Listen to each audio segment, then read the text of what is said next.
Hi, I'm Jeff Murray. I want to welcome you to True Texas History, where today we are going to talk about William Barrett Travis. I decided to go ahead and talk about him today mainly because today, February the 24th, 1836, is when Travis penned his famous letter from the Alamo that most people are aware of. Now, let's go ahead and put it in context. First of all, many people don't realize the age of Travis. He was 26 years old. He was a young whippersnapper who found himself in a position of command. I mean, ever since he arrived at the Alamo, he saw to it that preparations were being made for a siege. He strengthened things based on some of his experience with the militia in Alabama, and it was put to the test pretty quick. He wrote a pretty good letter for a 26-year-old. Of course, he was trained as a lawyer as well.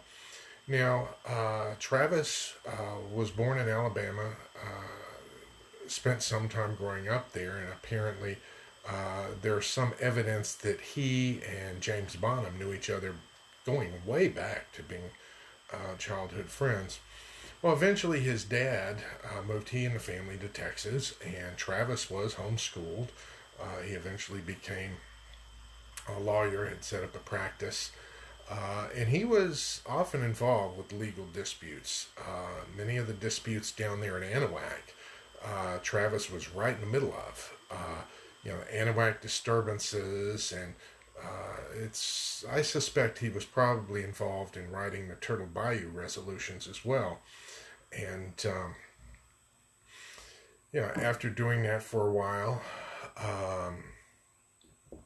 he became associated with a group known as the War Party, because they were wanting Texas to go ahead and be independent.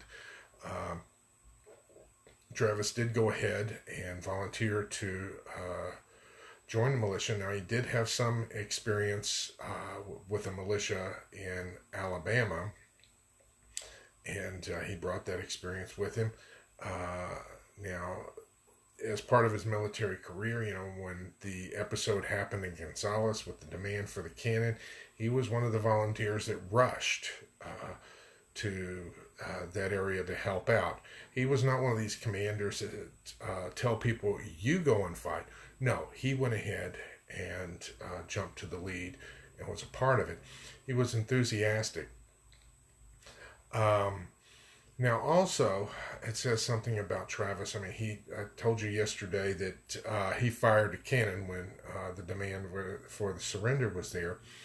But an interesting story I found in putting together my Texas history is that, at the conclusion of the battle, when all the bodies were piled up, Santa Anna had someone point out to him the bodies of some of the leading people that were involved in the Battle of the Alamo. Like Mr. Dickinson and Travis and a few others. And Santa Anna at that point personally bayoneted the bodies repeatedly to make sure they're dead. Got to kill them again. This says something about Santa Anna and his own attitude. Also says something about Travis and the ability to earn respect of his enemies. I think it was very wise of him to go ahead and send the letter out on day 2 of the siege, to go ahead and ask for help before things got too far out of hand. They're quickly growing out of hand. More and more Mexican troops are coming into town and surrounding their positions. But Travis is an admirable figure. I think that oftentimes gets misunderstood. There's the allegation leveled at him, well, he left his wife and kids back in Alabama. Well, his wife ended up pregnant, and he suspected it was due to infidelity.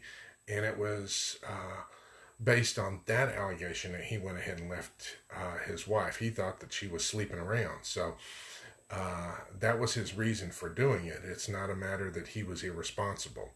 But I needed to go ahead and clarify that because he is a man worthy of respect, and he earned some of the freedoms that we have today. And so I figured we would go ahead and spend some time talking about him. I know this is just touching on a few high points of his life, but I think it conveys some of who the man was. So until next time, this is Jeff Murrah wishing you vaya con Dios, my friends. Goodbye.